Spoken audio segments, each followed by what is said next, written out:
اور فقہ الحدیث سے ہمیں ایک اہم جو فائدہ حاصل ہوتا ہے وہ یہ کہ کچھ افراد کہتے نظر آتے ہیں کہ مثلاً احادیث آپس میں ٹکرا رہی ہیں یا یہ حدیث قرآن کی آیت سے ٹکرا رہی ہے، تو اور اس کہنے میں کلام الہی اور کلام رسول کے بارے میں شبہ کسی نافہم شخص کے دل میں پیدا ہو تو اس کے لیے فقہ الحدیث بہت ضروری ہے۔ مثلا کیسے ہو سکتا ہے کہ خدا کچھ کہے اور اللہ کا رسول کچھ کہے؟ ٹکراؤ نہیں ہو سکتا، خدا کے کلام میں رسول کے فرمان میں ٹکراؤ نہیں ہو سکتا۔ اسی طرح بعض احادیث ایسی ہیں جو آپس میں ٹکراتی ہوئی نظر آتی ہیں، تعارض نظر آتا ہے، تو اگر آپ فقہ الحدیث ضروری نہ سمجھیں تو پھر اس ٹکراؤ کا نتیجہ کیا نکلے گا؟ آپ یہ کہیں گے کہ نعوذ باللہ اللہ کے رسول کے کلام میں ٹکراؤ ہے۔ اللہ کے رسول کے کلام میں ٹکراؤ تو ہو نہیں سکتا۔ تو جب آیات و احادیث میں ٹکراؤ ممکن نہیں ہے، خدا کے کلام اور رسول کے فرمان میں ٹکراؤ ممکن نہیں ہے، جب رسول کے فرامین میں ٹکراؤ ممکن نہیں ہے، تو اب یہ جگہ آ گئی فقہ الحدیث کے لیے کہ احادیث کو ہم سمجھیں۔ اگر آیات کچھ کہہ رہی ہیں، رسول کا فرمان کچھ کہہ رہا ہے، تو اچھا قرآن کی آیات کا بیان کرنے والا کون ہے؟ اللہ کا رسول۔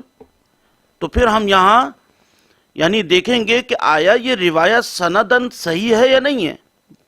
اگر سند میں کوئی مسئلہ نہیں ہے، بالکل صحیح ہے، تو پھر ہم یہ سمجھیں گے کہ قرآن کی آیات مجمل ہے اور رسول کا فرمان مبین ہے۔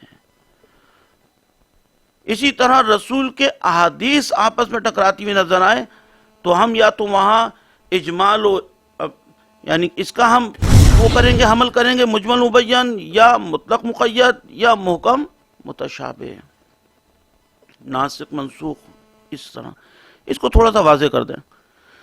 مثلا آپ نے ایک روایت میں دیکھا اعتق رقبہ، یعنی کہ اس کو ہم نے عرض کیا تھا کہ کنیز کو آزاد کرو، دوسرا فرمان ہے اعتق رقبہ مومنہ۔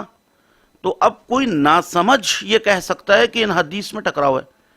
ایک روایت کہہ رہی ہے کہ کنیز کو آزاد کرو، دوسری روایت کہہ رہی ہے کنیز مومنہ کو، تو ناسمجھ یہ کہے گا کہ پہلے فرمان میں کہا کنیز کو آزاد کرو، چاہے مطلب کیا ہے، مومنہ ہو یا غیر مومنہ، اور دوسری روایت میں یہ ہے ٹکراؤ ہے۔ لیکن ذرا سا یہاں بولیں تو پہلا جو ہے وہ اعتق رقبہ جب کہا تو اس میں مراد مولا یہی اعتق رقبہ مومنہ تھا۔ ناسخ منسوخ، نسخ کہتے ہیں کسی چیز کو رد کرنا، زائل کرنا۔ اسلام میں کہتے ہیں کہ اگر کوئی آیت آئی اس کے بعد مراد مولا کچھ اور ہو گیا، مثال کے طور پر عدت کی قرآن میں آیات ہیں، پہلے عدت کی جو وقت تھا وہ اللہ نے کچھ اور بیان کیا، پھر دوسری آیت میں کچھ اور بیان کیا، تو جو پہلے آیت ہے وہ منسوخ کہلائے گی، دوسری آیت جب نازل ہوئی اسے ہم ناسخ کہیں گے۔ یعنی پہلا حکم زائل کر دیا اللہ نے کہ اب اتنا عرصہ عدت گزارنے کی ضرورت نہیں ہے، اور اب حکم آ گیا کہ اتنا عرصہ عدت گزارو۔ ہم زیادہ تشریح اس کو بیان نہیں کر سکتے، بہت سی مثالیں ہیں۔ اسی طرح بس وہ منسوخ، یہ ناسخ۔ اب یہ نہ کہیے کہ مثلا جو ہے پہلے آیت میں جو ہے اللہ نے اتنا مہینہ جو ہے وہ عدت کرنے کا دیا تھا، اور اس آیت میں یہ ہے، ٹکرا رہی ہیں، ٹکرا نہیں رہی ہیں، پہلا حکم ختم کر دیا، دوسرا حکم لاگو ہو گیا۔ ایک بات اور عرض کریں کہ نسخ کا یہ معاملہ خدا وحدہ لا شریک کی شریعت محمد مصطفیٰ صلی اللہ علیہ وآلہ وسلم لے کر آئے، وہ ہی یعنی نسخ کر سکتے ہیں۔ خدا کا کوئی بھی حکم، شریعت کا کوئی بھی حکم محمد مصطفیٰ کے بعد نہ آل رسول نسخ کر سکتے ہیں، نہ اصحاب رسول نسخ کر سکتے ہیں۔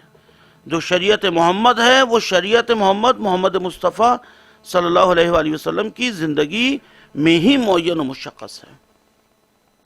تو فقہ حدیث ضروری ہے، اگر دین سمجھنا ہے، دین پر عمل کرنا ہے، تو فقہ الحدیث احادیث کو سمجھے بغیر نہ عقائد اسلامیہ ہم لے سکتے ہیں، نہ احکامات اسلامیہ ہم لے سکتے ہیں۔ عدت کی مدت تھی وہ پورا سال تھی، حکم ہے قرآن سورہ بقرہ، اور بعد میں جو ہے وہ 4 مہینے 10 دن ہے۔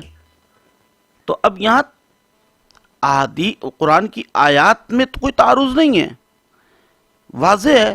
پہلے جو حکم تھا وہ 1 سال تھا، دوسرا جو حکم ہے 4 مہینے 10 دن وہ لاگو ہو گیا، یہ ناسخ ہو گیا، پہلا والا 1 سال والا منسوخ ہو گیا۔ اس میں لیکن یہ سمجھدار لوگوں کے لیے ہے، لیکن فَأَمَّا الَّذِينَ فِي قُلُوبِهِمْ زَيْغٌ فَيَتَّبِعُونَ مَا تَشَابَهَ، یہ قرآن کی آیت، یعنی جو اسلام پہ انگلی اٹھاتے ہیں وہ اس طرح کی باتیں کر سکتے ہیں بے ربط، جس کا علم سے کوئی واسطہ نہیں۔